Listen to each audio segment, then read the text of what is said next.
j'entends mon père me dire, petit, là, c'est chaud. Wow.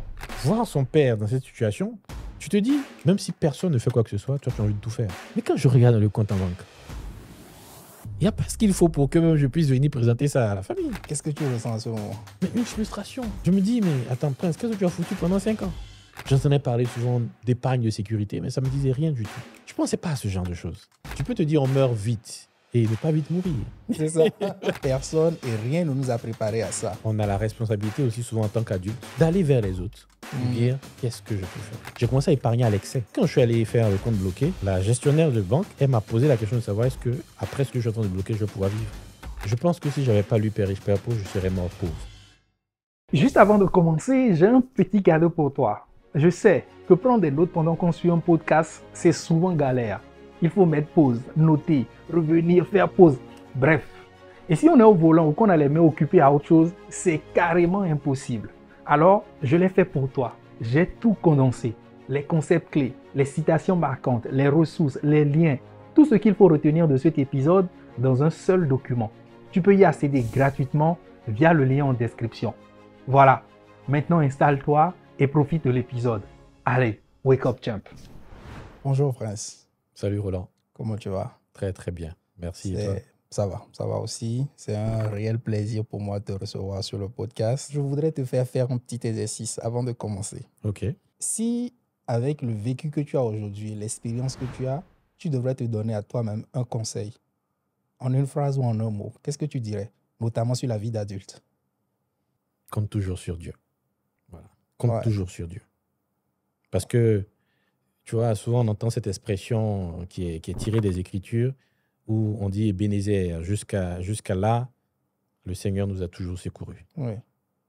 Souvent, on a peur de faire certains pas, tout simplement parce qu'on se dit, on va peut-être se casser la figure, on ne sait pas ce qui nous attend. Or, la confiance en Dieu peut nous aider définitivement Oui. à passer un certain cap. Et quand je regarde depuis 18 ans jusqu'à aujourd'hui, je me rends compte qu'il ne m'a jamais abandonné. Ouais. Donc, ce qui veut dire qu'il y a peut-être certains risques que j'aurais pu prendre, ça n'a pas été le cas, Oui. et qui aujourd'hui, j'ai la conviction qu'il m'aurait encore soutenu. Donc, c'est vraiment compte sur Dieu. Compte sur Dieu. Voilà, compte sur Dieu. Je parlais dans l'introduction tout à l'heure d'une expérience personnelle qui t'a marqué à jamais. Je voudrais que tu nous en dises plus, que tu partages avec nous, que tu situes un peu le temps. Tu avais quel âge à ce moment-là? Qu'est-ce que tu faisais? Tu travaillais déjà ou pas? OK. L'expérience qui m'a marqué, j'ai envie de dire qui m'a bouleversé, qui a vraiment changé, j'ai envie de dire radicalement quelque chose en moi, c'est une expérience que j'ai vécue avec mon père. OK. Il faut que j'essaie de calculer. Je travaillais, j'ai envie de dire, on va dire un peu à peine. OK. Parce que, Donc, fraîchement. Parce que moi, j'ai commencé à bosser en 2009 OK. et ça arrivé en 2014. OK. Donc, c'est pratiquement 5 ans. 5 ans, oui. Voilà. Et ce qui m'a marqué, c'est qu'à un moment, mon père, il est tombé malade. Ouais. Il ne se portait pas bien. Ouais. C'est bouleversant. Pourquoi? Parce que depuis tout petit, jusqu'à atteindre l'âge adulte, j'avais jamais vu mon père malade. OK. Mais vraiment jamais. J'avais jamais eu de cas qui requièrent que mon père soit même à l'hôpital. OK. Parce que c'est le gars robuste, Ouais. tu vois, Sportif. sportif, qui prend les marches de l'escalier en courant. Donc, c'est le modèle top, typique. Donc, quand tu vas entendre qu'il a un petit bobo, c'est le paludisme. Il se traite et il n'est jamais alité. Il fait son traitement. Il te dit qu'il a le palu, mais il fait son traitement, il va, il bosse, il revient. Donc, à un moment, en 2014, moi, j'apprends que mon père est malade et que j'entends mon père me dire que, petit, là, c'est chaud. Wow. Donc, tu vois, c'est comme s'il y a un mur qui se brise. Tu entends ton père te dire ça et puis tu te dis, mais attends, s'il le dit, ça veut dire que c'est vraiment chaud. Parce qu'il souffrait énormément dans son corps. Ouais. Mais vraiment énormément dans son corps. Et ça m'a déjà bouleversé dans un premier temps de voir que mon père était dans un état qui était différent de ce que j'avais l'habitude de voir. Et de l'entendre encore me dire qu'il supporte difficilement la maladie, ça m'a beaucoup touché. Mais l'autre chose qui était aussi très pénible et peinant de mon côté, c'est que il fallait maintenant prendre soin du père. Oui. Tu es aîné? Non, je ne suis pas l'aîné. OK. Je ne suis pas l'aîné. En tout cas, mais dans tous les cas... Voilà, je ne suis pas l'aîné. Mais j'ai envie de dire, déjà, je suis perçu comme le seul garçon. Ouais. Je dis je suis perçu, pourquoi? Parce que, oui, il y a beaucoup d'autres frères qu'il faut rajouter, des cousins qui sont des frères. Oui. Voilà. Mais pour le jeune garçon qui a vécu avec son père, depuis tout petit jusqu'à avoir grandi, je suis le seul garçon. Oui. Autour, c'est que des femmes. D'accord. Des sœurs, des cousines, des tantes et tout. Mais le seul garçon qui a grandi, je vais dire, depuis tout petit jusqu'à prendre son envol, c'était que moi. Donc, voir son père dans cette situation, tu te dis, même si personne ne fait quoi que ce soit, toi, tu as envie de tout faire. Je veux prendre soin de mon père, peut-être même seul. Pourquoi? En fait, tu sais, on a une idée un peu préconçue qui nous fait comprendre un peu que localement, on n'a pas forcément les meilleurs soins et tout. Et je me suis dit, j'ai envie de permettre à mon père d'avoir les meilleurs soins. Et ça requiert qu'il peut-être aille à l'extérieur. Voilà, donc, venir demander ça à la famille qui est mobilisée pour qu'il ait ses soins ici, si tu le dis, il faut avoir les moyens qui vont avec. Ouais. Donc moi, j'avais ce désir-là. Mais quand je regarde le compte en banque, il n'y a pas ce qu'il faut pour que même je puisse venir présenter ça à la famille. Pour dire, bon voilà, je souhaiterais qu'il parte. Et même si personne n'a peut-être suffisamment de moyens pour apporter, que je ne sois pas déphasé dans ma volonté de faire ce que je souhaite. Ouais. Mais quand je regarde, il n'y a pas. Il n'y a pas. Qu'est-ce que tu ressens à ce moment? Mais une frustration. Je me dis, mais attends, Prince, qu'est-ce que tu as foutu pendant 5 ans? Tu as bossé pendant 5 ans et tu n'as rien vraiment pour même permettre à ton père d'aller se faire soigner à l'extérieur du pays. Tu vas naturellement, comme tous les autres, c'est vrai qu'on ne te demande rien de trop exceptionnel, mais avec la dizaine, la quinzaine, la vingtaine de frères, sœurs, et lui-même ses frères, tout le monde est mobilisé. C'est vrai, chacun apportera quelque chose. Ça permettra de soigner le père. Mais, tu vois, il y a cette volonté-là qui était là, mais les moyens ne suivaient pas. Donc, c'est pénible. C'était pénible. Qu'est-ce que ça a réveillé en toi? Là, je me suis dit, mais il faut que ça change. Il faut que ça change. Parce que, si tu veux, je me suis aperçu que je vivais correctement. On va appeler ça jeune cadre dynamique. Mais tu peux imaginer le nombre de voyages que je me tapais dans cette période. Passer les congés en Espagne. Souvent, je vais au Maroc. Tu vois, je me baladais en France. Mais j'avais vraiment pas d'inquiétude. C'est-à-dire, je ne me préoccupais pas de... Et si il y a une situation difficile qui se présente, comment est-ce que tu rebondis? Je vais au jour le jour. Je suis totalement optimiste. Je ne pensais pas à ce genre de choses. J'entendais parler souvent d'épargne de sécurité, mais ça ne me disait rien du tout. Je me disais, mais attends, tout baigne. On a le temps, quoi. On a le temps, tu vois. Et donc ça crée le déclic. Je me suis dit déjà, c'est vrai, on va faire le nécessaire avec ce qu'on a pour que papa puisse sortir de cette situation. Dieu merci, il s'est rétabli. Tout va bien, il s'est rétabli. Mais il y a eu ce déclic-là où je me suis dit, il faut que ça change, impérativement. C'est-à-dire qu'il fallait que je puisse m'inculquer cette discipline d'épargne. Parce que si tu veux, avant, tu fais tout au feeling. Tu passes, tu vois une belle chaussure, tu l'achètes. Tu passes, tu vois un beau produit. Sachant le sapologue que pardon. Et tu es bien tiré à quatre. Pardon, merci. Tu vois, tu veux te faire plaisir, la bouffe. Tu vois là, tu veux aller... disons, à Yamoussoukro pour te balader un peu. Vraiment, tu le fais. Il n'y a rien de planifié. Tu fais comme tu sens. Et après, tu regardes juste dans le compte. Est-ce qu'il y a quelque chose? Donc, moi, ça me permet de reconsidérer la notion de l'épargne. Donc, je me suis dit, il faut que je me mette dans une certaine dynamique où il y a un montant défini, prédéfini que j'épargne. Ça, je ne touche pas du tout. Mais moi, je veux me faire un peu l'avocat du diable. Mais après, c'est une expérience aussi qu'on a pratiquement tous. Mais est-ce que, selon toi, ce n'est pas dû à une impréparation? C'est-à-dire, personne et rien ne nous a préparé à ça. du jour au lendemain, comme tu dis, un déclic arrive, une situation arrive comme ça, et on se rend compte que, ouais, on l'apprend à la dure. Oui, je comprends ce que tu dis. Donc, oui, dis-moi. Non, je comprends. En fait, si tu veux, moi, j'adopte une approche où je fais du 50-50. Je crois que quelqu'un peut nous éduquer en nous disant, voici ce qu'il faut faire. Oui. Et je crois aussi qu'on a la responsabilité aussi souvent en tant qu'adulte d'aller vers les autres pour dire, qu'est-ce que je peux faire? Oui. Tu es tout jeune, tu rentres dans la vie active. Il faut te rapprocher peut-être de personnes qui ont déjà essayé des choses. Moi, je ne me suis jamais être allé vers mon père pour lui parler d'épargne. Comment est-ce qu'on épargne? Mais tu sais, tu es le jeune, tu es peut-être brillant à l'école. Tu as été dans une école où tu vivais peut-être avec des moyens très restreints. Tu as pu t'en sortir.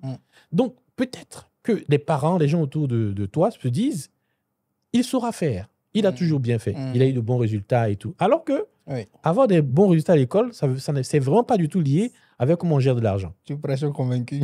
Tu vois? Tu dis comment est-ce qu'on gère la vie d'adulte en général? Voilà, tu vois? Et du coup, donc ça, effectivement, je n'étais pas préparé. Et je n'ai pas eu le réflexe d'aller vers d'autres personnes parce que je me disais que de toutes les manières, l'argent viendrait.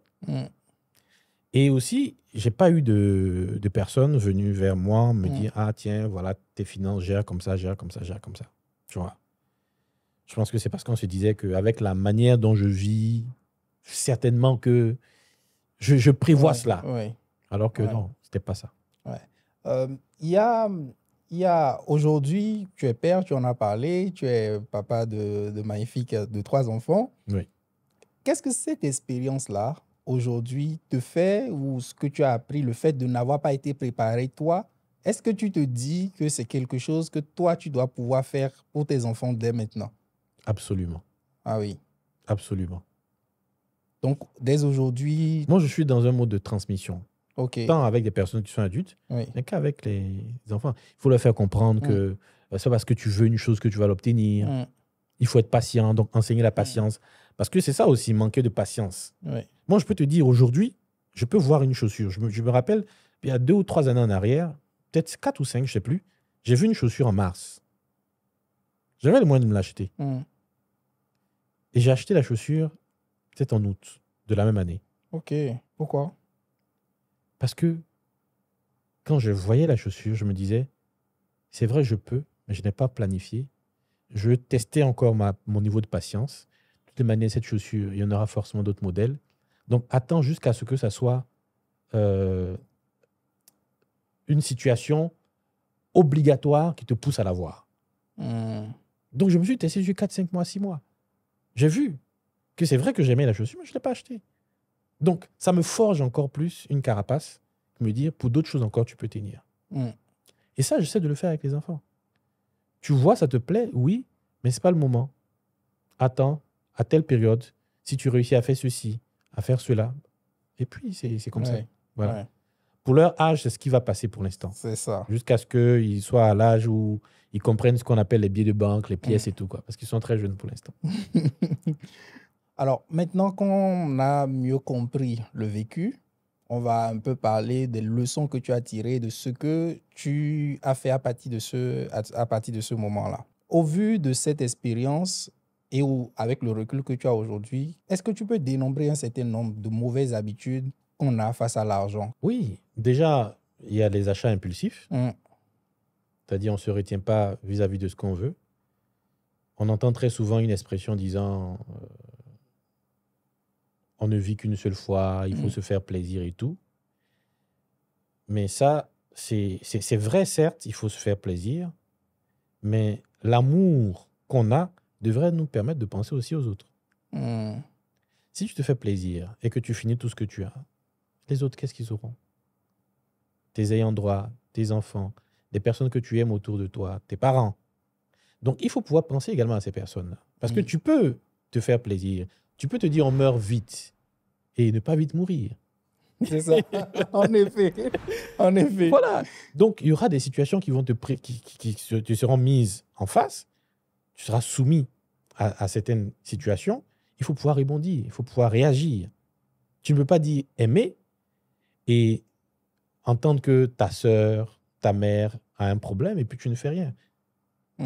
Juste parce que tu voulais vivre au jour le jour, parce que tu voulais être dans le mode de il faut se faire plaisir. YOLO. Voilà. Donc, il y a ça, achat impulsif, ne faire que satisfaire ses envies. Et autre chose que j'ai pu remarquer, que je remarque aussi et que je n'appliquais pas, c'était de se faire un budget pour chacune de ses dépenses. Ok, si tu loues un appartement, une maison, une villa, il faut noter. Pour la maison, voilà ce que je dois dépenser. Pour l'électricité, voilà ce que je dois dépenser. Pour l'eau, pour la demoiselle de ménage, il faut avoir... Oui. Bon, ma petite sœur, elle parle des enveloppes. Il faut avoir des enveloppes. Parce qu'elle a fait finance compta. D'accord. Elle est très... Non, elle, depuis tout petite, vraiment, c'est ça qu'elle fait. Elle fait des enveloppes, elle écrit là-dessus. Donc, il faut faire des enveloppes pour tout ça. Et en plus, il faut avoir une enveloppe pour les imprévus. Et puis, une enveloppe pour l'épargne. Ouais. Parce que j'allais revenir sur l'aspect imprévu. Oui. Dans un contexte, africain, parce que bon, moi, béninois, ivoirien et tout, je pense qu'on a quand même les mêmes contextes où la solidarité, et tu en parlais aussi, la solidarité autour de nous, de nos proches, quand quelqu'un est dans le besoin, il faut être solidaire vis-à-vis de ses proches et tout, fait que souvent, et ça m'emmène au point d'imprévu dont tu parles, souvent, même quand tu essaies de t'infliger ou de mettre en place une discipline financière, est-ce que les sollicitations ne détournent pas de cette discipline-là? Si oui, comment est-ce qu'on fait? D'accord. Non, ce que tu dis, c'est juste. Cependant, il y a une réalité qui est là. C'est que dans toutes les sollicitations, parmi toutes les sollicitations, il faut pouvoir faire le tri. Et moi, je fais un tri. De gauche, il y a ce que je vais appeler des œuvres de miséricorde corporelle. Okay. Quelqu'un qui ne se sent pas bien, quelqu'un qui agonise, oui.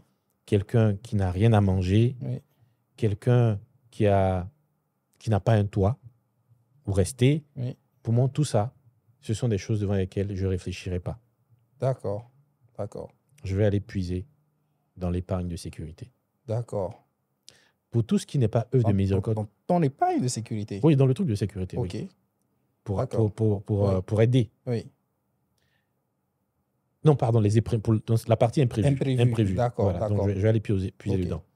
Maintenant, après, il y a toutes les autres choses qui peuvent venir. Non, j'ai besoin d'un ventilateur, j'ai besoin d'un climatiseur, j'ai besoin d'un ordinateur un peu plus performant, j'ai besoin d'une nouvelle chaussure, de nouveaux vêtements. Ça, je dis, ce n'est pas une urgence pour moi. On va planifier. Tu fais la scission nette entre les nice to have et les must to have. Exactement. Ouais. On va planifier. Dans 2 mois, ça te va. Dans 3 mois, ça te va. Et puis, on planifie. Parce que c'est vrai que la personne en a besoin, mais la personne peut vivre sans ça.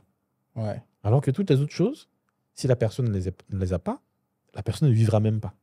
J'ai un ami qui dit souvent, un peu radical sur les bords, qui dit souvent que quand les gens te sollicitent et que tu dis que tu ne peux pas, qu'ils meurent rarement. C'est rarement une question de vie ou de mort. Oui. Et c'est pour ça aussi que j'aime bien tout ce qui est en lien avec l'unité et la solidarité, parce que qui dit solidarité ne parle pas forcément uniquement d'une seule personne. Oui. Ça peut être plusieurs personnes. Oui. Et donc, une anecdote, j'ai un jeune frère qui avait, je pense, eu une bourse pour aller étudier en Europe. Ses parents n'avaient pas suffisamment de moyens pour gérer tout ce qui était en lien avec les frais de vie, tous ces trucs, son installation et tout. Il s'est approché de moi. Il m'a dit, voilà ce dont j'ai besoin. Et quand j'ai regardé, je dis, bon, déjà, on appartient ensemble à une association. Il a dit son montant. Moi, j'ai compté le nombre de personnes qui avaient dans l'association. Et j'ai divisé par le nombre de personnes. Je dis, voilà ce qu'on trouve. Ce que je propose, moi, je vais en parler au responsable de l'association. Et puis, on verra ce qu'on va faire. Je te dis, le gars, il a eu l'argent, il est parti, il est revenu. Donc, je dis souvent, on veut porter, nous seuls, nous uniquement, la croix. Ouais. Alors qu'il y a des personnes qui sont prêtes aussi à faire un geste. Est-ce que ces personnes ne vont pas sentir? Parce que ça devient très dilué. C'est mutualisé. Au lieu de dire, seul, je donne 300 000, tu vois avec les autres frères, tu partages, tu dilues, et chacun contribue aussi.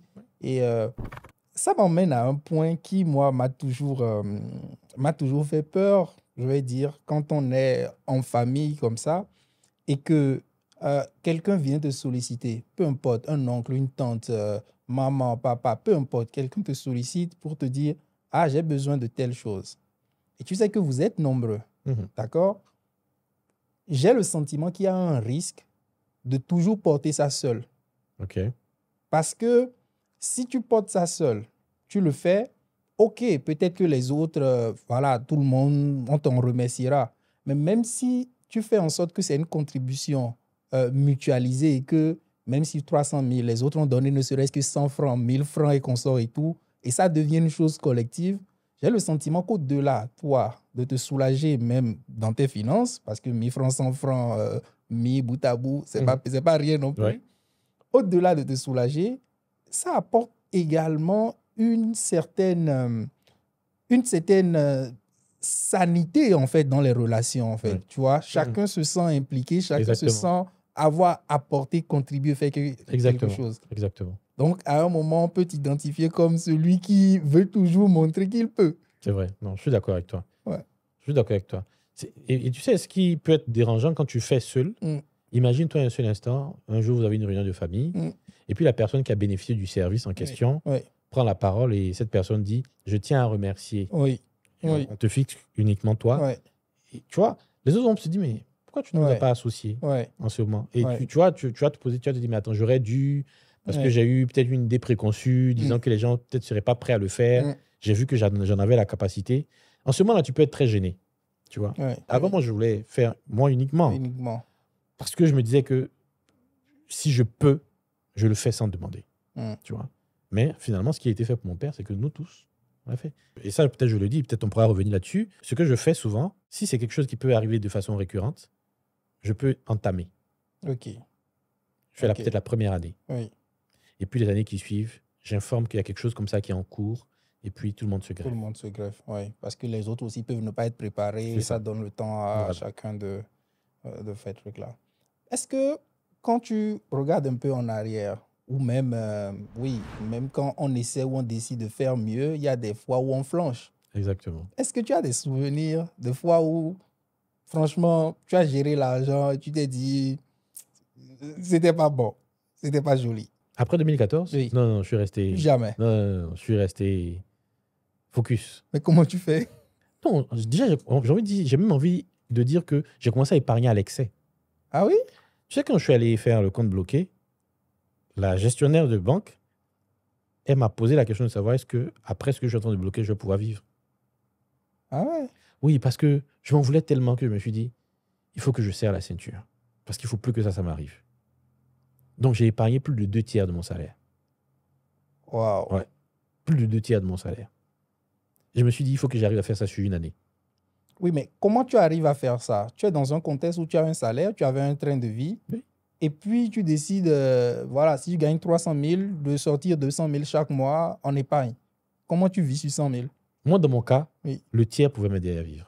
OK. Dans mon cas, le tiers pouvait m'aider à vivre. Donc, tu as fait des choix, oui? Oui, j'ai fait des choix. Donc, il y avait le loyer, il y avait tout ce qui est autour du loyer, il y avait la nourriture quotidienne, tout ça. Et puis, il n'y avait pas d'autre chose que je cherchais à gérer. J'étais focus, boulot, travail. Peut-être que ça veut dire que dans ton cas, c'était gros. C'est possible. Non, tu vois, en fait, je pense que si la dame de la banque s'est posé la question de savoir comment est-ce que j'allais arriver à vivre, c'est parce qu'elle a vu que c'était pas, ce qui me restait, c'était vraiment limite. Oui, mais c'est peut-être la même question que je me pose. Peut-être elle s'est dit, lui, il a quand même un train de vie jusque-là. Comment il décide du jour au lendemain de prendre les 2/3 et de les bloquer? Ah bon, j'ai dû serrer la ceinture. Et ça m'a réussi pendant une année. Quand j'ai vu le résultat, je me dis, attends, donc je peux.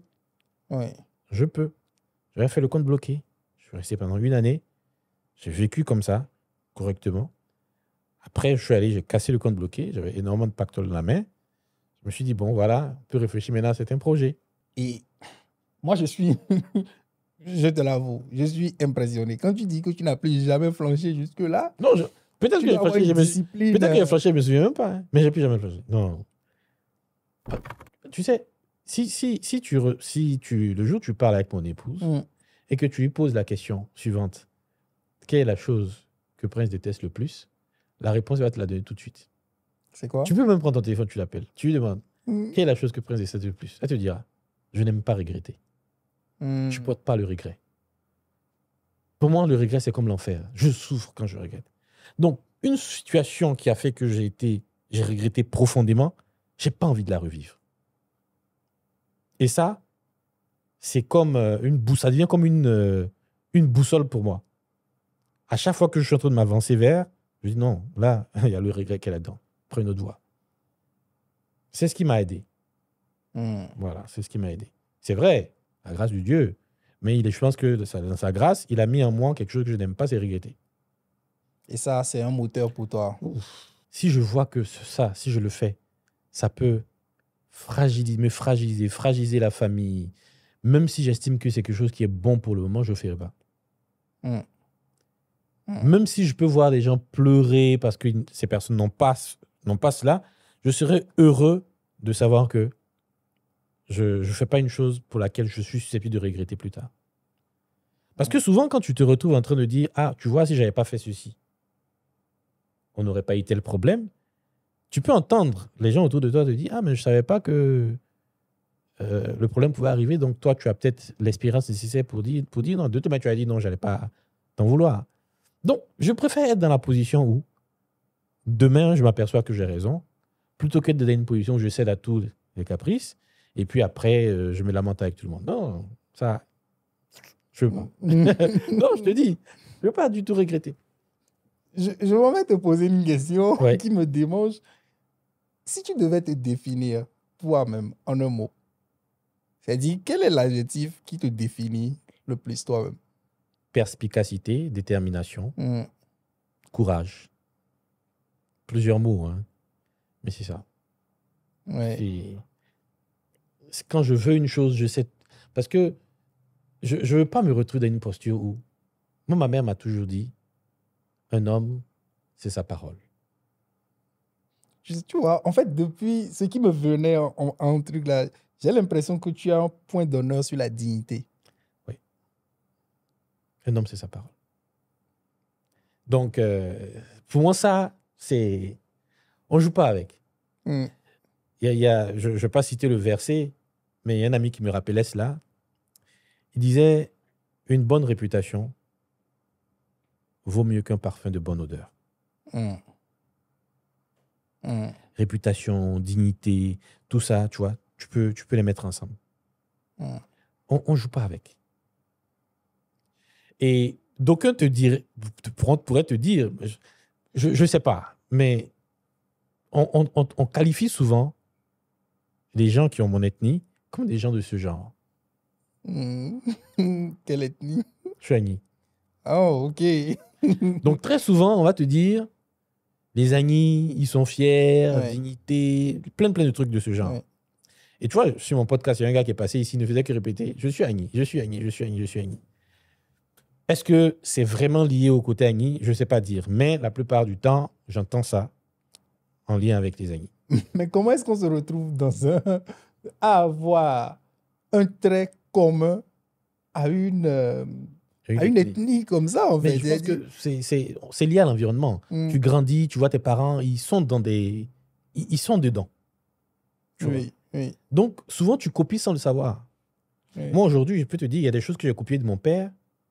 À chaque fois qu'on me félicite pour ça, je dis, mais allez féliciter mon père, parce que j'ai rien fait. J'ai grandi dedans.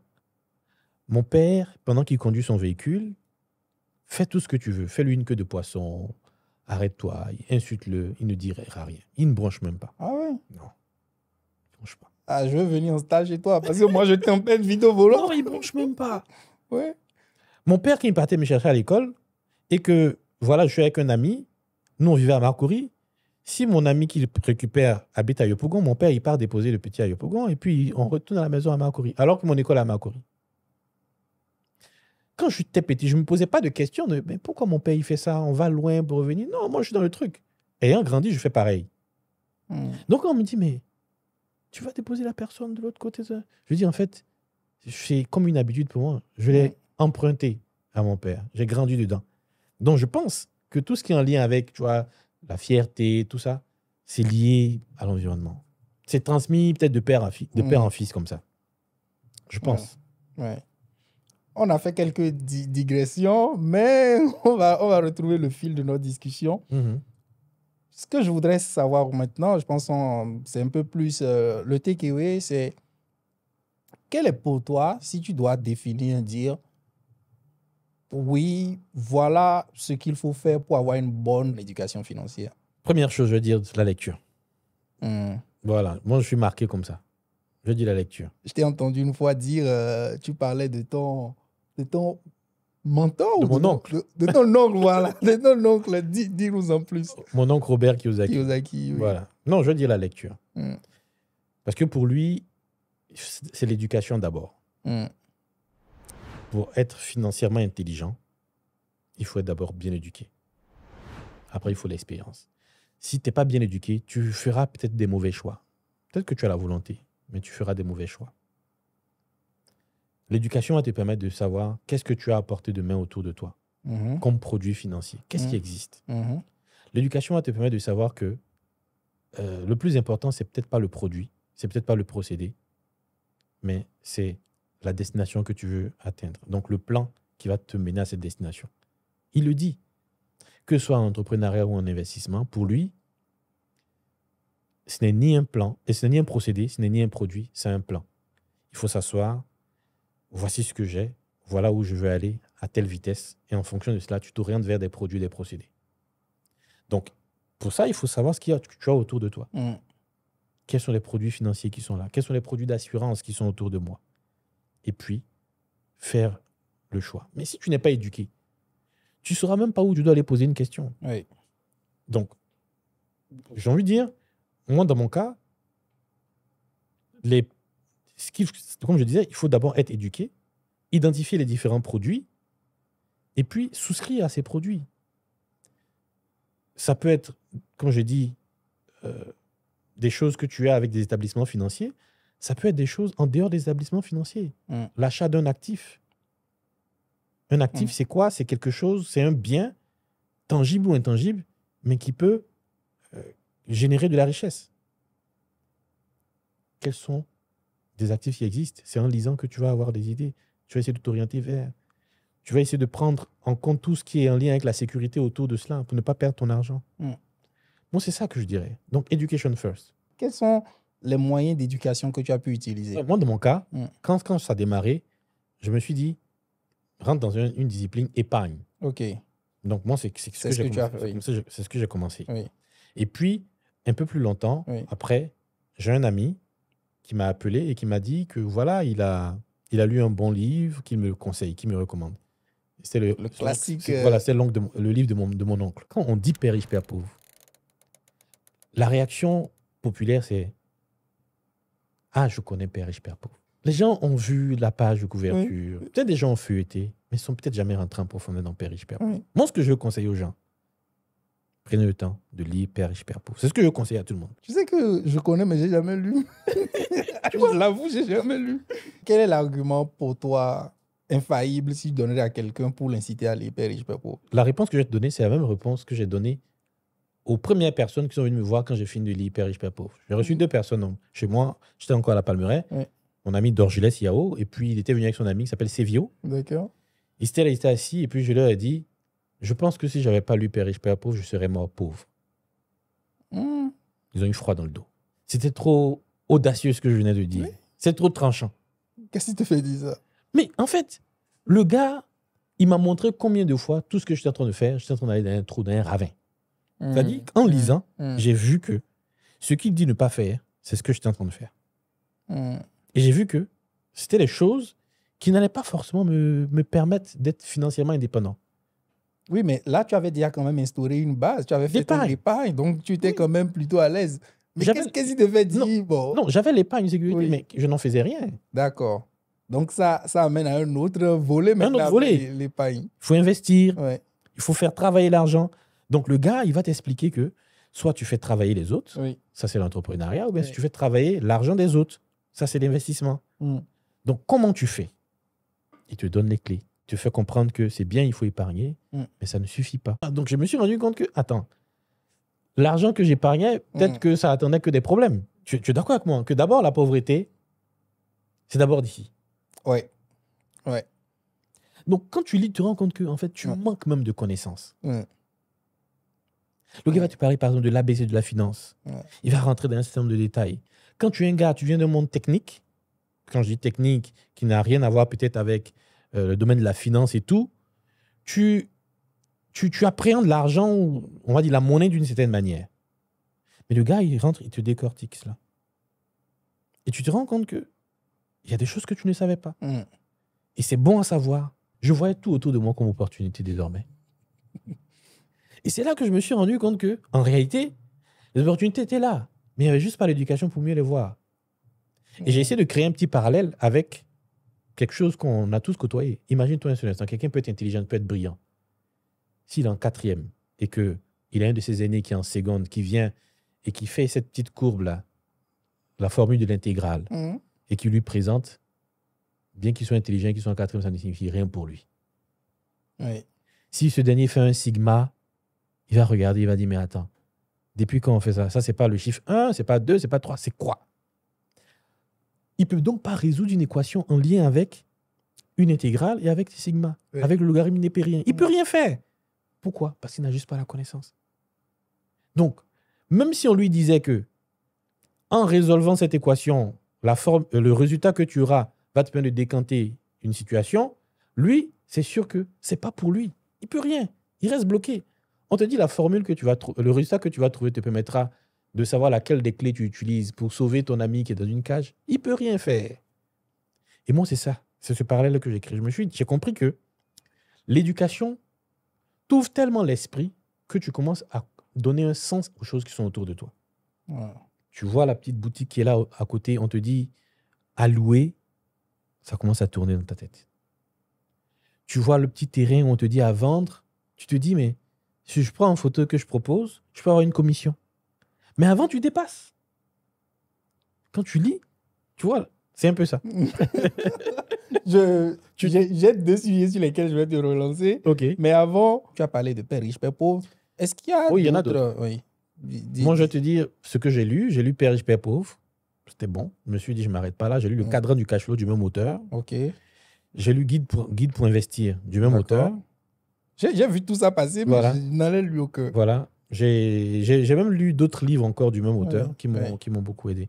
Et puis après, pour des questions de gestion, management, ça c'est pour les trucs d'entreprise, j'ai lu Réussir autrement. Et puis Arrêtons de bosser comme des fous. Et puis d'autres livres encore. Quoi. Mais vraiment, j'ai commencé à... Les gars de Ruok. Voilà, je commençais. Et puis, celui que je considère aujourd'hui, non, lui c'est pas mon oncle, c'est mon père. C'est MJ Marco. D'accord. L'autoroute du millionnaire. Ah, je ne connais pas. Pour moi, ce livre-là, si je te dis le nombre de fois que je l'ai lu, tu ne vas pas me croire. Je l'ai lu en audio plus de 15 fois. Waouh. Tu disais que l'éducation nous éclaire, nous fait voir les opportunités. Et moi, j'ai toujours eu un postulat sur le fait que chez nous en Afrique, dans un contexte où beaucoup de gens sont par exemple diplômés sans emploi, mais ils ont quand même été très brillants à l'école, mais ils sortent d'école, ils finissent des formations qui ne sont plus forcément en phase avec ce que le marché demande, ou pour telle ou telle autre raison n'arrivent pas à trouver d'opportunités. Ou même que des gens qui travaillent déjà, mais qui ont quand même des emplois ou des opportunités plus ou moins précaires. Mais quand moi, je vois quelqu'un comme toi, et je vois plein d'autres personnes qui ont quand même certaines activités, mais qui voient des opportunités ci et là, et qui font plein de choses à la fois, je me demande si ce n'est pas le point de s'éduquer autrement, parce qu'on peut être éduqué à l'école sans être éduqué au challenge ou à la façon de voir les opportunités. Je me demande si ce n'est pas là où se situe le problème. Si, je suis d'accord avec toi. Des gens peuvent être là, ils ont une formation, ils n'ont pas de boulot, mais ils ne s'éduquent pas. Ces personnes ne s'éduquent pas sur comment faire quelque chose qui peut-être n'a rien à voir avec leur formation, mais qui peut leur permettre de créer de la valeur, créer de la richesse. Justement, toi, tu es vendeur de terrain. Je vais le dire grossièrement comme ça. Oui, on peut faire des choses. Oui, mais tu l'as dit rapidement tout à l'heure, mais à quel moment tu deviens vendeur de terrain, Prince? Non, je t'explique. Moi, je vois une opportunité. Initialement, je pars pour acheter un terrain. J'arrive. Et là, tu vois comment est-ce que là, l'éducation financière, elle aide. J'achète le terrain. Pendant que je suis en train de partir, ou si tu veux, je visite le terrain que je vais acheter. Mais je suis dans une zone avec beaucoup de la brousse, et tout ça. Pendant que je pars, je vois un monsieur qui vient vers moi, qui est sur un vélo. Il me dit, s'il vous plaît, attendez. Il me fait comprendre qu'il a des terrains qui sont disponibles. Si jamais je suis intéressé, il me laisse son numéro. Et quand je rentre, parce que tout simplement, je pense qu'il y a l'éducation, sans que je ne le veuille, la tête commence à tourner. Et qu'est-ce qui se passe dans la tête? Déjà, ce monsieur, s'il m'a interpellé, ça veut dire qu'il n'a peut-être pas la chance de voir des personnes venir dans cette zone. Donc, c'est pour ça qu'il me parle de son opportunité. Sinon, il aurait certainement parlé de ça à d'autres personnes et ce serait déjà fini. Donc, de un, moi, ça veut dire que je vois un produit, il faut juste que je trouve la clientèle. Il faut que je trouve la cible. Je regarde autour de moi. Il y a des personnes qui, je pense, ont la capacité financière d'acheter les terrains, mais soit qui n'ont pas le temps d'aller chercher, parce que peut-être ces personnes bossent du lundi au vendredi et le week-end, ces personnes préfèrent peut-être faire autre chose. Donc, il y a soit ça, soit les personnes ont peur de se faire gruger. Donc, il y a plein d'autres choses. Donc, moi, qu'est-ce que je fais? Je me dis, bon, il faut que je mette en relation ces gens qui vendent le terrain, là, et puis mes contacts potentiels qui peuvent être intéressés par le terrain. Et donc, c'est dans ça que je me retrouve en train de proposer des terrains et je vends les terrains. Nouvelle source de revenus débloquée. Débloquée, tu vois. Et je te dis, plein d'amis achètent des terrains, voilà. Oui. Moi, ça me fait penser à quelque chose que je dis souvent. Moi, étant d'un domaine, je suis designer de base. Et il y a une phrase qui m'a toujours sonné mal à l'oreille, ça m'horripile au plus profond. La définition que les gens ont de l'inspiration. Quand tu dis à un graphiste, fais-moi un logo, fais-moi ceci, bon, le gars te met dans un truc comme si l'inspiration, c'est Eureka, quoi. Tu es là et puis boum, tu es inspiré, l'idée te vient et qu'on sort et tout. Mais moi, j'ai toujours pensé, j'ai toujours cru, et je le crois fermement, j'ai même lu des trucs dessus, que l'inspiration, en fait, c'est quelque chose que tu découvres de par la façon dont tu t'es nourri. Exactement. C'est-à-dire, ça arrive, c'est une connexion qui vient de... Tu as lu un livre, tu as fait une activité, tu as discuté avec quelqu'un. Donc, plus tu te cultives, plus tu es susceptible d'être inspiré. Et donc, comme tu le dis, plus tu te cultives, plus tu t'éduques, plus tu vois les opportunités, tu fais des connexions là où des gens ne feraient pas ces mêmes connexions-là. Si je ne m'abuse, je vais te dire une citation de Pablo Picasso. Il dit, l'inspiration vous trouve au travail. Ah ouais. Quand vous travaillez, là. C'est quand vous faites des choses. C'est quand vous êtes en activité que l'inspiration vient. C'est une autre façon de dire que c'est en forgeant qu'on devient forgeron. Voilà. C'est quelque chose qu'on découvre à force de faire. Voilà. Et c'est exactement ça, comme tu l'as dit. À quel moment est-ce qu'on devient dépendant financièrement? En fait, c'est deux choses. On va faire peut-être un petit calcul mathématique. Ne me perds pas. Non, je ne vais pas te perdre. Je vais pas te perdre. Dans un premier temps, tu peux dépenser plus que ce que tu gagnes. Tu peux dépenser aussi tout ce que tu gagnes. Il faut pouvoir dépenser moins que ce que tu gagnes. Ça, c'est un. De deux, ce que tu as gagné, il faut essayer de fructifier ce que tu as gagné de sorte à ce que tu sois autosuffisant financièrement. Il y a un terme, il faut que je me souvienne de ce terme-là. On parle de capacité d'autofinancement. Il faut que ta capacité d'autofinancement soit à un tel niveau que même si tu n'es plus en train de faire, tu n'es plus en activité, tu n'es plus en train de bosser, ou c'est ton effort personnel, que tes sources de revenus puissent te permettre de maintenir ton train de vie. Et ça, tu ne peux atteindre ce niveau-là que si tu as trouvé des bons produits d'investissement dans lesquels tu mets ton argent. L'autosuffisance. Tu y es déjà, non, Prince? Non, je crois pas. Oublie les caméras. Non, je crois pas. Pas encore. Bon, mais pas loin. Je ne sais même pas à quel niveau je me situe. mais ce que je veux savoir, c'est... On se cherche. C'est quoi ta vision de l'investissement, en fait? Si quelqu'un doit commencer aujourd'hui, tu suggérerais quoi? De par ton expérience, de par les choses que tu as expérimentées, quelles sont des pistes? C'est vrai, on ne donne pas des conseils d'investissement ici, mais là, on parle de ton expérience, de ce que toi, tu penses qui sont des pistes intéressantes. Déjà, il y a un premier élément, c'est l'assurance épargne-vie. OK. Pourquoi c'est intéressant? Parce que c'est une épargne que tu constitues. Il y a un petit plus, un petit chouïa là-dessus que tu payes pour l'assurance. Oui. Et ce que la maison d'assurance te garantit, c'est que à la fin de la période, qui peut être de 10 ans ou plus, ton épargne t'est reversée entièrement. Mais si sur le chemin, il advenait que le Seigneur te rappelle, le capital qui devrait être donné après les 10 ans, on cumule le tout et on le donne à tes ayants droit. Donc ça déjà, c'est un élément de sécurité. Parce que tu peux avoir le désir de faire des choses, mais tout ne dépend pas de nous. La vie n'est pas un long fleuve tranquille. C'est ça. On ne sait jamais à quel moment les choses peuvent s'arrêter.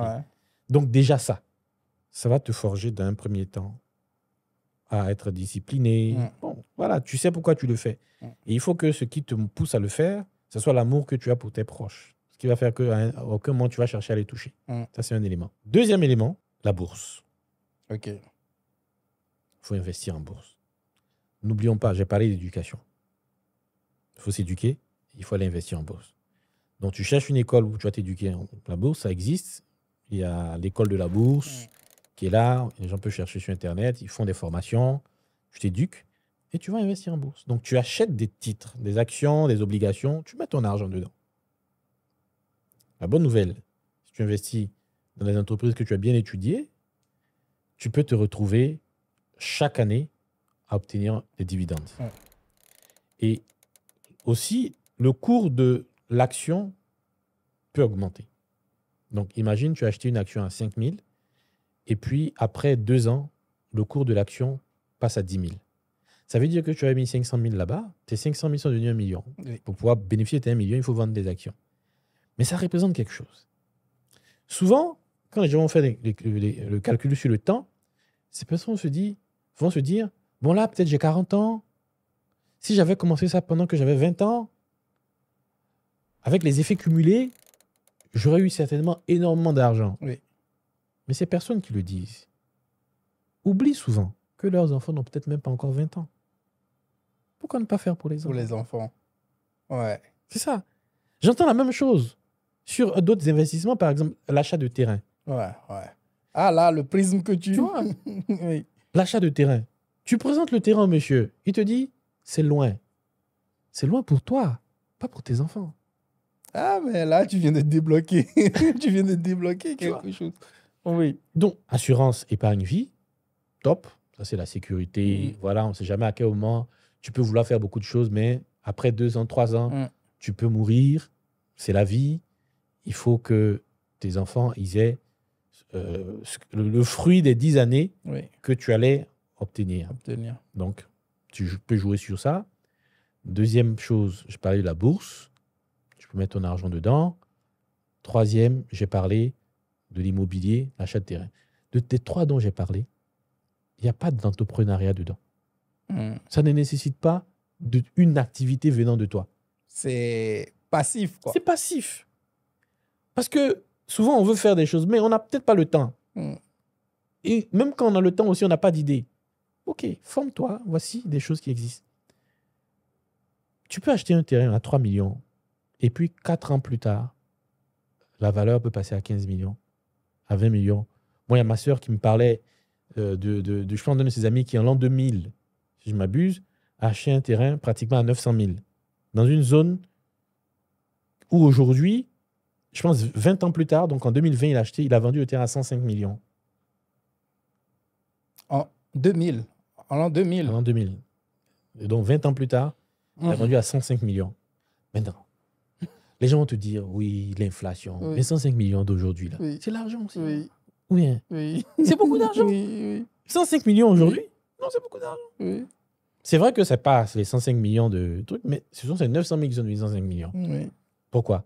Parce qu'en temps, il y a eu une certaine densité en termes de population dans la zone, il y a des infrastructures qui ont été créées. Donc, le terrain, ça prend de la valeur. Moi, je prends vraiment le point que tu as martelé tout à l'heure. Ce n'est peut-être plus moi qui vais profiter de ça, mais il se peut que pour mes enfants, ce soit une mine d'or, en fait. Bien sûr. Il y a aussi le point que tu as abordé par rapport à la bourse. Et j'ai envie de faire un clin d'œil, qu'on fasse un clin d'œil à Daba Finance. Oui. J'imagine que tu l'utilises parce que... Oui. Oh là là, c'est le moment de oui, effectivement. Oui. Là, je salue Boom, voilà, qui est le CEO cofondateur. Très sympa et quelqu'un de très dense aussi. J'ai pris du plaisir à l'écouter sur ton podcast. Cofondateur de Daba Finance. Oui. C'est une application que j'utilise au quotidien. Voilà. Tu peux directement acheter les actions sans avoir une mise de départ très élevée. Oui. Et puis, tu suis l'évolution des actions chaque jour. J'ai commencé à me positionner un peu dessus, à voir comment ça marche et tout. Oui. Et encore une fois, comme tu l'as dit au début, ce n'est pas un conseil en investissement. Ça, parce que je ne suis pas en train de dire aux gens les actions que moi j'ai achetées. Oui. Mais je te dis, moi, ça fait ça peut-être maintenant faire 5 mois ou 6 maintenant que je suis sur l'application. Je suis à plus de 30%. Waouh. Ça veut dire que si j'ai mis 100 000, aujourd'hui j'ai 130 000. Ouais. Si j'ai mis 1 million, aujourd'hui j'ai 1,3 million. Si je vends les actions. Si j'ai mis 10 millions, aujourd'hui j'ai 13 millions. Si je vends les actions. C'est pas rien. Hein? Je fais les 100 millions que tu as mis, on est à... tu vois un peu. Oui. Donc, ça, et comme on dit, c'est du passif. Oui. Et même si je ne retire pas cet argent, lorsque ces entreprises dans lesquelles j'ai investi vont payer les actions, elles vont payer les dividendes, tu es rétribué. Je suis rétribué. Ouais. Ce qui me plaît, c'est que j'ai des notifications. Je vois par exemple que le cours de l'action a baissé. Ouais. Donc, ça me pousse à dire, OK, c'est le moment d'acheter. Voilà. Non, vraiment, big shout out à Boom et à son équipe. Franchement, j'ai découvert grâce à toi. Je fais quelques petits trucs dessus de façon safe et je pense que plus d'un peut faire ça. On va mettre le nom et même mettre le lien pour ceux que ça intéresserait. Tout à l'heure, quand tu as énuméré les pistes pour investir, tu as dit que l'entrepreneuriat n'est pas dedans jusque-là. Oui. Mais justement, toi, tu es entrepreneur. Pourquoi je l'ai dit? Parce que le fait que des personnes n'aient pas le temps, ça ne veut pas dire que ces personnes ne peuvent pas investir. En effet. Quelqu'un peut ne pas avoir la fibre entrepreneuriale. Oui. Et tout le monde n'a pas le devoir de l'avoir. Tout le monde peut-être pourrait. Oui. C'est fermé à personne. Oui. Mais peut-être tout le monde, comme tu le dis, ne doit pas. Oui. Ne devrait pas. Oui. Si la personne ne fait qu'épargner et que la personne, comme on le dit, ne fait pas travailler son argent, il arrivera un moment où la personne ne sera plus en activité. C'est ça. Le train de vie de la personne va forcément baisser. Oui. Parce que oui, ton épargne est là, tu consommes, tu n'as plus rien. Tu étais peut-être... tu avais souscrit à une caisse nationale, à la Caisse nationale de prévoyance sociale, si tu es dans le privé, ou à la CEGRAE, si tu es au niveau du public et tout, ils vont te reverser, ou même, je pense, il y a le FIDRA, c'est un autre fonds des retraités, on va te reverser de l'argent au fur et à mesure. Mais c'est as usual, c'est pour pouvoir te maintenir, manger, voilà. Tout. Par contre, quand pendant que tu es en activité, tu sais prendre un peu de cet argent-là pour essayer des choses. Moi, je te dis, une fois, je suis allé dans une SGI et une chose qui m'a motivé, c'est de voir un type de personnage entrer dans cette SGI. C'était un monsieur qui était vraiment habillé, comme on va dire, un paysan. Il était venu voir à quel niveau son portefeuille d'actions se trouve. Tu vois, ça m'a motivé, je dis, je suis à la bonne place. Ouais. Donc, pour dire que pour quelqu'un qui n'a pas le temps, qui n'a pas d'idée, qui ne peut pas se lancer dans l'entrepreneuriat, qui ne veut même pas avoir affaire à cela, la personne peut chercher des pistes d'investissement. Et parmi celles qui existent, il y a la bourse, il y a les terrains, l'assurance vie qui peut être considérée comme un système de sécurité. Voilà. À la fin, c'est un capital que tu récupères et qui peut être intéressant. Qui peut être intéressant. Oui. Et si jamais, comme on dit, si la vie te prend avant, On se rend compte effectivement que c'était un investissement. Ouais, c'est ça. Parce que tu obtiens plus que ce que tu as mis là-dedans. Donc, c'est pour cela que j'ai dit. Maintenant, la piste de l'entrepreneuriat, ça, ce sont pour des personnes qui ont le temps. Et qui aiment souffrir. Oh, j'ai pas envie de dire ça. Non, j'ai pas envie de dire ça. Ah bon? Non. Qui ont le temps. Parce que dans le cadran du cash flow, mon oncle, Robert, il dit, du côté gauche du cadran, tu as le salarié, tu as le travailleur autonome. Celui qui appelle travailleur autonome, c'est peut-être le gars qui vient arranger la clim, peut-être le dentiste, qui le jour où ce dernier ne travaille pas, c'est difficile pour lui d'avoir de l'argent. Le plombier. Et puis du côté droit, il présente l'entrepreneur et puis l'investisseur. Et il dit, le pas pour passer de la gauche vers la droite, il faut prendre des risques. En effet. Pour pouvoir investir, il faut risquer son argent. C'est ça. Pour pouvoir entreprendre, il faut aussi risquer son argent, il faut risquer du temps, tout et tout. Donc, sur l'aspect de l'entrepreneuriat, tu peux être salarié et entreprendre, être entrepreneur. Tu peux faire les deux. C'est possible. J'ai envie basiquement de te demander comment. Comment? Oui. Je te donne un exemple. Oui. Le salarié, il vend son temps pour avoir de l'argent. L'entrepreneuriat qui sera difficile pour lui, ce serait une activité où il est obligé aussi de vendre son temps. Ça va être difficile pour lui. Alors qu'en entrepreneuriat, il n'y a pas seulement la piste de vente de temps. Tu peux vendre aussi des produits. En effet. Vendre des terrains. Non, mais j'aime beaucoup. Tu peux vendre des produits. Oui. Vendre des livres, par exemple. Oui. Quand j'étais salarié, c'est là que j'ai lancé la boîte qui vendait des livres, qui vendait des bouquins. Entre midi et 2, si je suis de passage dans la zone où quelqu'un a commandé, moi, je donne. À la descente, moi, je donne le bouquin. Je ne peux pas te dire le nombre de personnes qui ont été motivées par ça parce que je venais dans une 4x4. Bon, les gars s'attendaient à avoir une moto. Et puis quand je viens, alors que le gars, il m'a peut-être parlé d'une certaine manière au téléphone. Et puis quand il se rend compte que bon, c'est un livreur qui vient dans une 4x4, c'est un peu bizarre. Donc le gars, il se rend compte que peut-être il est dans une zone de confort qu'il peut faire aussi. Donc il y a certaines personnes qui ont voulu me mettre des revendeurs. Tu vois un peu. Ça ne prend pas de temps. Tu prends les commandes. Le lendemain, tu donnes à un livreur qui est venu peut-être très tôt récupérer, il est parti. Tu vois un peu. Ou mieux, moi, je veux insister sur ce que tu as dit. Ou mieux, tu vas livrer toi-même. Oui, pour certains, tu vas livrer quand tu as un peu de temps. Parce que moi, je ramène ça à celui qui n'a pas d'activité. Là, tu parles de quelqu'un qui a d'activité. Oui. Et la vie d'adulte aussi, on est confronté des fois au fait qu'on n'a pas d'activité. Exactement. Et on ne devrait pas estimer que oui, ça c'est quelque chose que je peux faire, ça c'est quelque chose que je ne peux pas faire. Bon, pour moi, on ne doit même pas avoir honte pour faire certaines activités. Parce que souvent, les choix, non, ça ne me ressemble pas. Non. Il y a des choses qui ne ressemblaient pas à certaines personnes et c'est là-dedans qu'elles ont totalement réussi. Tu vois? Moi, je connais l'histoire de certaines personnes qui bossaient et après qui ont laissé tout pour aller vendre du riz en face de leurs anciens bureaux. Mais parce que le gars, il a vu l'opportunité. Mais ces gars-là, c'est difficile pour eux. Ils n'arrivent pas à manger. Ils parcourent peut-être certains kilomètres. Lui, il sait faire du riz. Il a laissé son boulot, il est venu, il a fait son kiosque devant. Il avait déjà un marché potentiel. Il a sourcé l'intrus qui connaissait la maison. Tout le monde. Ouais. Tu vois un peu. Donc, pour te dire, ça, on peut être salarié et être entrepreneur. On peut être salarié et être investisseur. C'est possible. On peut être travailleur autonome et être investisseur. C'est possible. On peut être entrepreneur et investisseur. On peut être investisseur et être entrepreneur. Donc, il y a un mix possible à faire entre différents... Maintenant, ce qui est conseillé, c'est que le travailleur autonome, il faut qu'il puisse à un moment peut-être migrer vers une fonction d'entrepreneur. Parce qu'on dit l'entrepreneur, c'est quelqu'un qui met en place un système, qui a la capacité de faire travailler les autres et qui a son business qui peut tourner même s'il n'est pas là.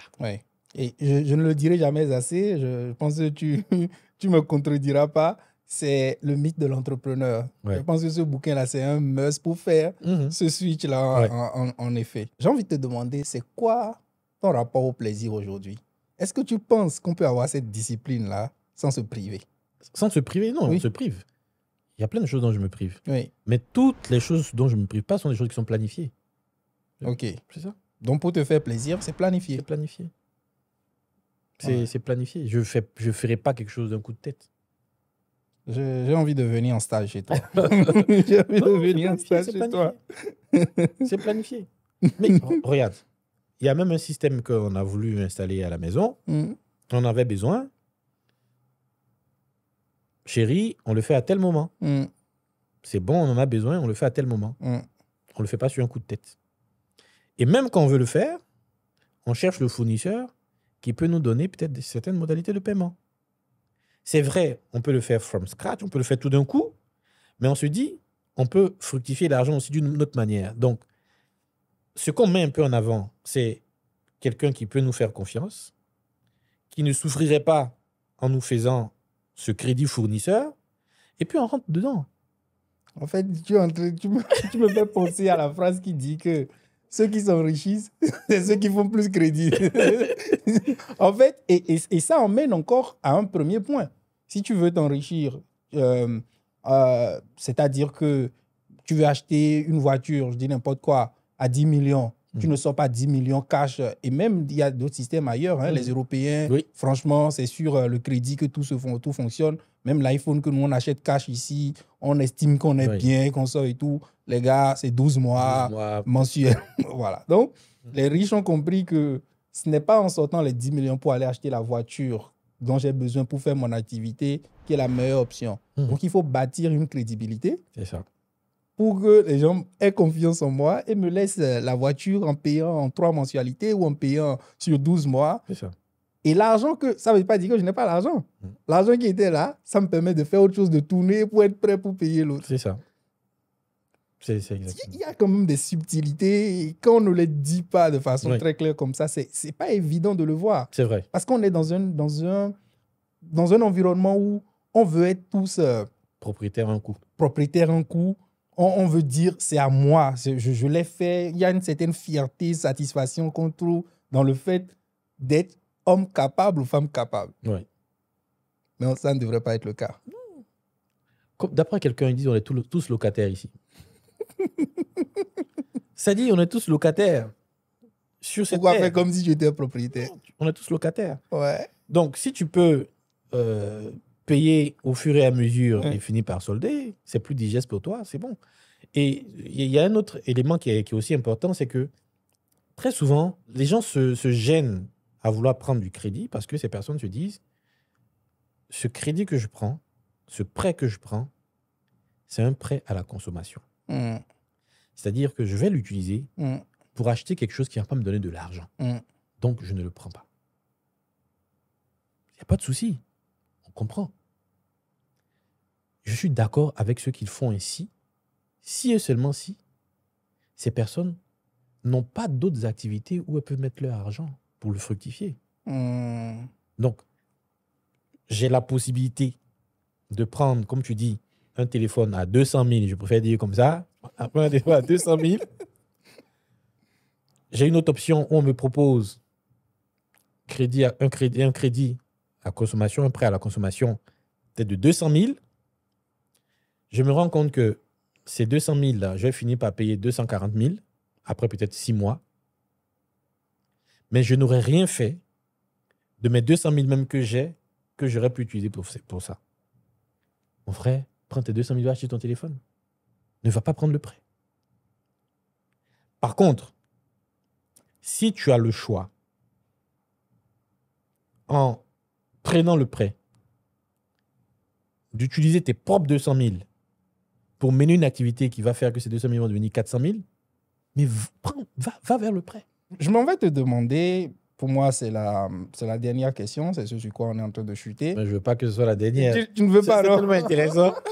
Parce que j'ai même l'impression que je n'ai pas tout dit. Ah non, oui. C'est vrai qu'on ne peut pas tout dire. Mais justement, j'allais te demander aussi s'il y a des points que tu veux aborder et qu'on n'a pas forcément abordé. Oui. En fait, tu vois, pour revenir un peu à l'entrepreneuriat, parce que c'est vrai, on a dit quelqu'un peut travailler et puis faire certaines choses et tout.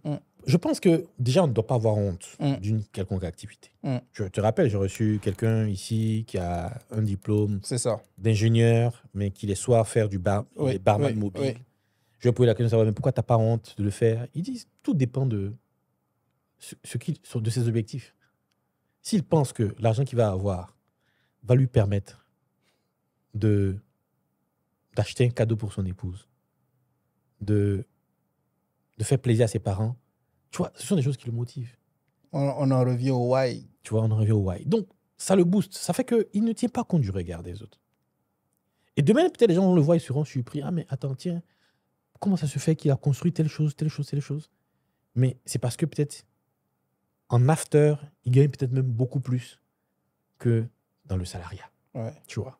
Moi, ce volet sur la honte, il est important. Il ne faut pas avoir honte de ce qui peut te donner à manger. En effet. Moi, je te dis, quand j'ai commencé à vendre les bouquins, il y a certaines personnes qui se disaient, peut-être c'est parce que tu n'es pas suffisamment payé que tu veux colmater un peu les brèches. Ouais. Je dis, vous ne savez pas ce qu'il y a dedans. Ouais. J'ai lu quelque part qu'un business à plus de 15%, et là, j'espère que je ne trahis pas des personnes du domaine parce que chacun a ses coûts, c'est Z Entrepreneur. C'est une page sur Instagram. Ils te font des petites images avec des trucs. Carousel avec. Exactement. Et on dit un business à plus de 15% ne se trouve pas, il se crée. Mais dans la vente des bouquins, tu peux faire du 30, du 40. Tu as un bon fournisseur, il te fait à crédit.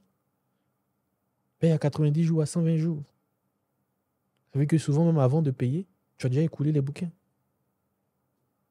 Donc, en réalité, tu te rends compte que il a juste fallu pour toi d'y être. Mais c'est bénéfique à tous les niveaux pour toi. Oui. Et pourquoi j'en parle? Parce que quelqu'un peut se dire, mais pour commencer même à acheter les livres, il faut que tu aies un capital. Il y a ces activités, c'est de la vente, tu n'as pas besoin de capital. C'est de l'intermédiation. Oui. Moi, si je vois en statut un produit vendu par quelqu'un qui, je pense, être un bon produit, en statut WhatsApp, qui peut intéresser mes amis, les personnes qui me côtoient, je peux prendre une photo, je fais une capture, je peux mettre aussi un statut. Et je regarde ce que ça donne. Ouais. Ça, je pense que c'est aussi une masterclass qu'on voit autour de nous et qu'on ne se rend pas compte. Moi, quand je vois les gars aller à China Mall, aller prendre la photo des produits à China Mall, aller mettre une statue. Moi, j'ai surpris quelqu'un, il n'est même pas allé acheter le produit. Je sais qu'ils ont même deux approches. Il y a certains, ils sont en deal avec les gars, les rayonistes et tout. Quand les produits viennent en stock, les rayonistes les informent. Des fois, même les rayonistes cachent les produits. Ils ont leur deal là. Et lui, il vient acheter tous les produits. Il garde en stock. Lui, il va vendre ça sur Facebook Market. Ouais. Mais j'ai surpris quelqu'un qui, lui, n'avait même pas le produit. Voilà. Il l'a mis sur Facebook Market. J'ai commandé. Et il est allé acheter. Il est allé acheter. En fait, le livreur s'est pointé avec le sac de China Mall. Je me suis dit, mais oui, ils m'ont eu. Non, en fait, tu vois le truc. Et ils font du 50-100% de bénéfices. Bien sûr. Donc, pour dire que quand tu comprends que le produit est moins important que le marché, c'est-à-dire ceux qui vont acheter, tu regardes ton WhatsApp, tu vois juste quand tu mets une petite citation, le nombre de personnes qui regardent, 200 personnes, tu te dis, mais si j'avais mis un produit, peut-être que c'est 200 personnes, si même ne serait-ce que 10% de ces 200 personnes, non, 1%, si 2 personnes étaient intéressées, qu'est-ce que ça peut me donner? Et moi, tu vois, j'essaie cette réflexion, je me dis, ça peut me permettre de faire mon réabonnement canal, quoi. Je ne vais pas aller chercher ça dans d'autres sources de revenus, mais c'est quelque chose d'autre qui est venu. Tu vois? Je le dis pour dire que on n'a pas forcément besoin d'un capital au début.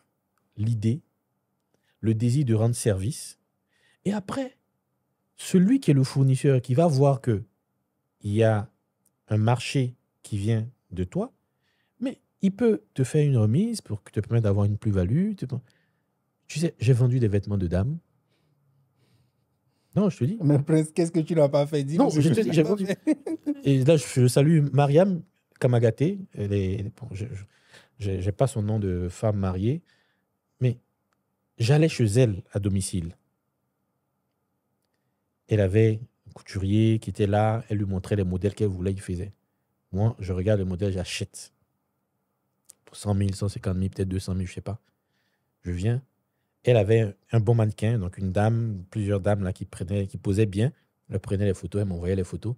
Et puis moi, je postais. J'ai vendu tout. Elle me faisait un prix préférentiel et j'ai tout vendu.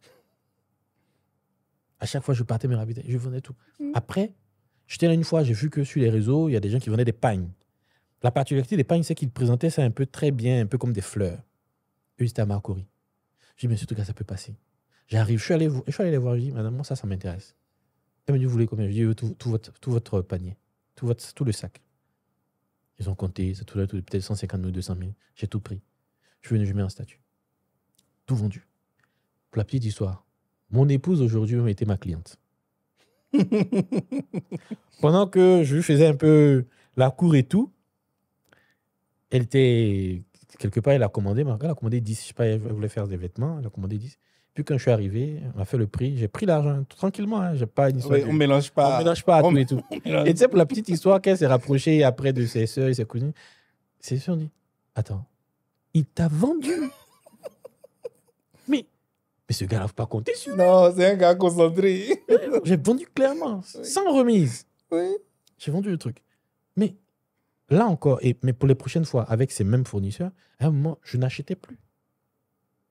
Je dis, quand vous avez les images, envoyez les images, moi je publie. Je te dis, mon DG d'alors, il devait, pour la fête des mères, il devait offrir un cadeau. Dernière minute, il n'avait pas pris. Il a même pris un panier avec moi. Oui. Tu t'imagines? Mais tout ça, ça ramenait de l'argent. Peut-être que les pagnes, peut-être que je les vendais à 10 000 ou 15 000, je ne sais plus. Peut-être que je pourrais avoir peut-être 3 000 là-dessus. Mais je veux dire que ce sont des choses qu'on peut faire. Ouais. Regarder les choses qui se passent autour de nous, prendre des photos, proposer, qu'on ait un capital ou pas, essayer. Pour moi, c'est ça, ne pas être paresseux, s'essayer à certaines choses. Et puis, comme on dit, l'appétit vient en mangeant. Ouais. Tu vois.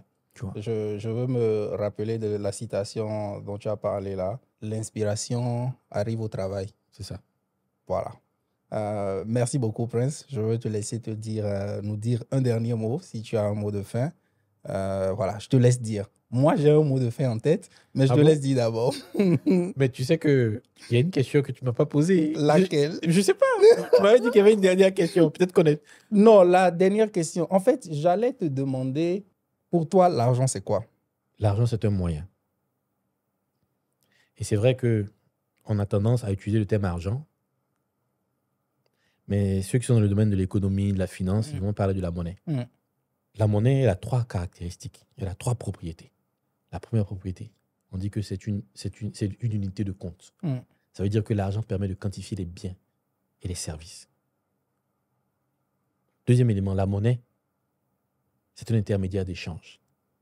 Tu vas acheter quelque chose, tu as besoin d'acheter avec de l'argent.